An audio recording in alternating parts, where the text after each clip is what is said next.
अगर नारी महान हो तो केवल एक कुटुंब नहीं, एक महान साम्राज्य का राजा भी भाग्यशाली हो जाता है।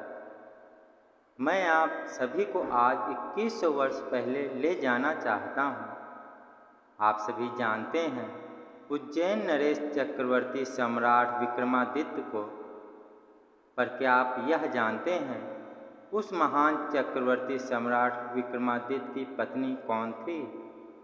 उस महान पतिव्रता नारी का नाम महारानी चित्रलेखा था। चक्रवर्ती सम्राट विक्रमादित्य एक चरित्रवान राजा थे। उन्होंने अपने जीवन में सिर्फ एक विवाह किया, महारानी चित्रलेखा से।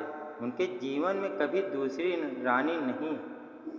उनकी यही महानता देख महारानी उन्हें भगवान की तरह पूजती थी। चक्रवर्ती सम्राट विक्रमादित्य एक महान शासक थे। वे किसी को भी दुखी नहीं देख पाते। उनके राज्य में एक ब्राह्मण दंपति था। ब्राह्मण देव कहीं बाहर गए थे तो उन्हें अपनी पत्नी की चिंता सताने लगी। तभी वो दोनों सम्राट विक्रमादित्य के पास गए। वह उन्हें कहा कि मैं बाहर जा रहा हूँ, आप मेरी पत्नी की सुरक्षा करिएगा। यह सुन राजा विक्रमादित्य ने कहा, ऐसा ही होगा। प्रतिदिन महाराज खुद उन ब्राह्मण देवी के लिए भोजन लाते। पर एक दिन कुछ हमलावर उज्जैन पर आक्रमण करते हैं और सम्राट को वहां जाना पड़ा। किंतु वो दो सेवकों को देवी की सेवा के लिए छोड़ गए।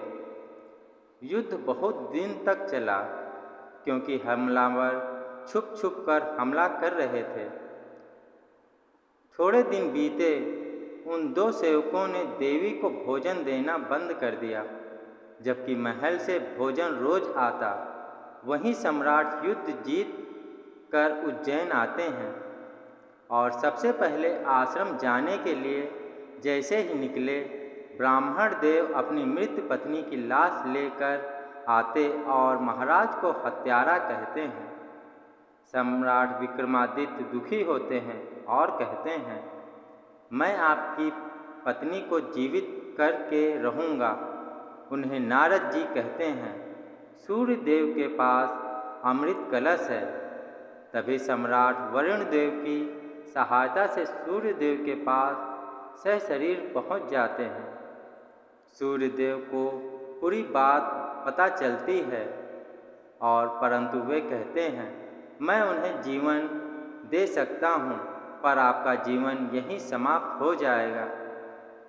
अपने जीवन की परवाह न करते हुए सम्राट उन्हें जीवित कर खुद मृत्यु को गले लगा लेते हैं।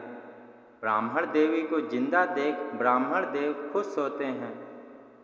तभी देवी उन्हें पूरी सच्चाई बताती है कि सम्राट की कोई गलती नहीं, वे तो राज्य की रक्षा के लिए गए थे। यह बात सुन ब्राह्मण देव उन दोनों सेवकों की दंड देते हैं।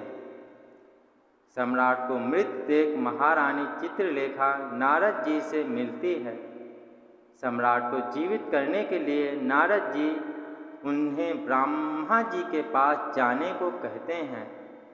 महारानी चित्रलेखा ब्रह्मलोक पहुंचकर सम्राट विक्रमादित्य के महान कार्यों के बारे में बताती है और कहती है, सम्राट ने हमेशा खुद से पहले संसार के बारे में सोचा।